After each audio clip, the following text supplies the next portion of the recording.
Well, hello. Welcome back again for another episode. How you guys doing? We're going to be talking about, we will be talking about the Panini Prizm basketball release. It is coming out soon, we think, but we've got some pictures of it. Let's talk about it.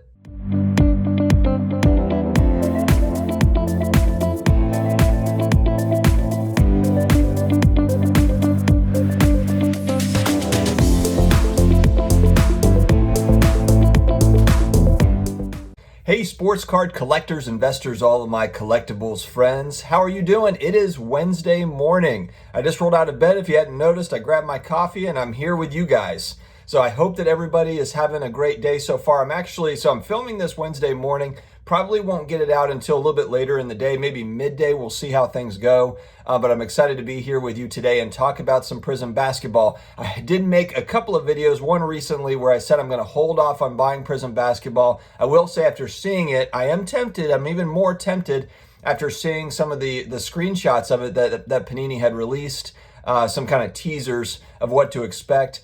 But I'm going to stick to my guns on this one, and I'm just going to hold off until the off season to really kind of dig in on it. But before we get started here, guys, if you are new here, please subscribe to the channel. We have over 8,000 subscribers. We're growing every day. And I talk here a lot about sports cards, really all things collectibles. We talk about NBA Top Shot. We talk about graded video games. We talk about graded action figures, all the cool stuff that maybe that your regular friends aren't really into or, get tired of after you've spent hours talking to them about it. That's what we do here. So thank you very much for joining up. If you would like to support the channel through Amazon purchases, we do have in the video description Amazon links. If you make purchases through those links, qualifying purchases, we do get a small commission there. So we appreciate your help.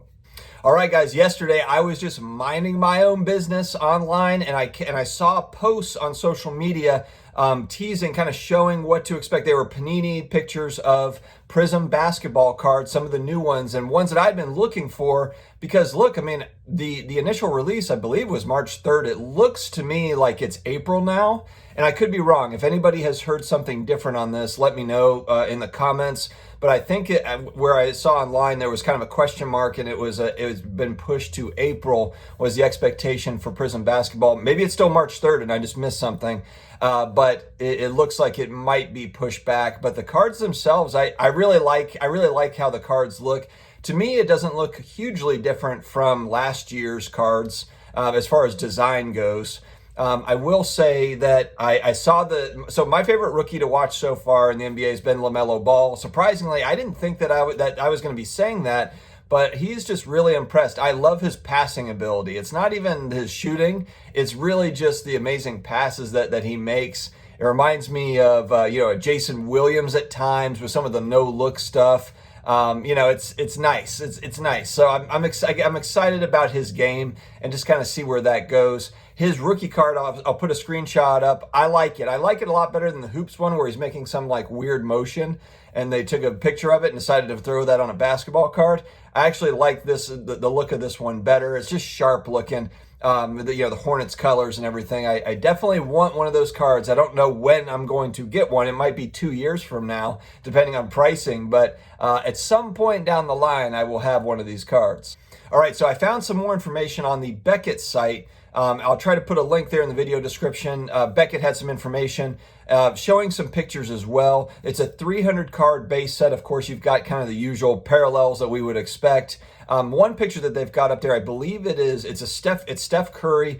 Yeah, I think it's black Prizm or black parallel, but I really like the look of that one. It was really, really cool. The picture of Steph is awesome. That was one card I really liked. They had an auto for AD, which, it was just okay for me. I don't know. They were kind of, it looked like they were trying to keep that design really kind of basic, simple design. And it was just okay. I think they're cool cards. Would I spend top dollar, for one? I'm not sure. And maybe it's just the AD one that I'm not as crazy about.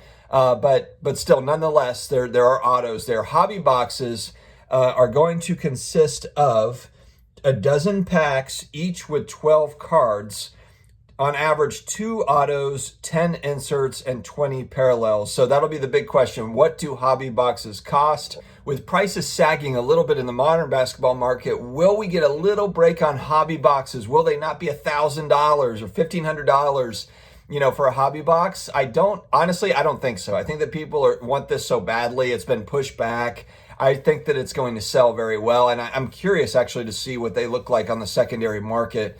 If people are selling them for $2,000 a box, I don't know. I mean, I'm curious to see how that looks. Or if, there's some weird market thing and it's $500 a box. That would be cool. So yeah, I'm curious. What do you guys think? Do you think it's going to be astronomically priced on the secondary market? It wouldn't surprise me. It wouldn't surprise me at all. As far as the other inserts, so there was an insert it showed a Jason Tatum downtown, which again, to me, I was not crazy about it. It was just very simple design, and it just didn't do a lot for me. Maybe it's just the Tatum card of downtown, but it just didn't really do a whole lot for me. The one that I did like, I believe it was called Fearless, and it had Dirk Nowitzki on it, and I'm going to put up screenshots of these where I have them. But I did like that one. I thought that was a cool looking design, cool looking card, and want to see kind of the other cards in that Fearless insert set, because that was a nice looking card. All right, guys, we try to end each video with kind of positive affirmation, positive message. And, this one is really kind of cliche, and it also doesn't always apply in every situation, but it's that whole, don't give up. Don't give up on something that you really believe in.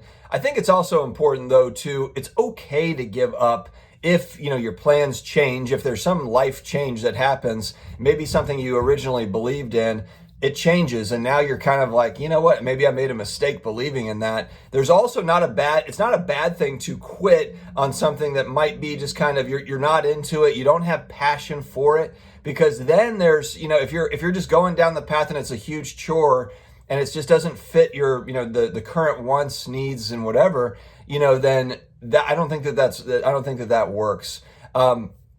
Now, if it's something you're very passionate about, but maybe you're not seeing the results that you like, that's where I think that you stick with it, in my opinion. If it's something that you really enjoy, then it's still something you really enjoy, regardless if you're not getting the end results that you're looking for, whether that be anything, whether it be financial, whether it be just professional, kudos coming back to you to fill the ego for what you're doing. Whatever that might be, in a personal relationship. Maybe you're very passionate about it, and maybe you're not getting quite the result you're looking for, but you're still really enjoying that process, then it's still worth it, I think. But, the don't quit message, it's the don't quit if you still believe and you're still loving it. That's how I feel. If it's something that you originally loved, something changed, and now it's not great anymore. And also understanding too that there's going to be ups and downs every day. So just because you have one day where you're not passionate about something, that's not a reason to quit. It should be over an extended period of time where it just kind of falls off and you're like, okay, maybe I'm not quite as into this as I used to be. So the don't quit message, yes, it applies, but there's an asterisk there of, is it still working for you? Is it still something that is making you happy? And that has to be decided by each of us. So guys, don't quit where it makes sense, but it's okay to quit if it doesn't make sense. If it doesn't make sense and it's detrimental to your life, it's okay to quit. Have an awesome day, guys. Stay positive, stay together, stay healthy out there, and we will talk to you again tomorrow.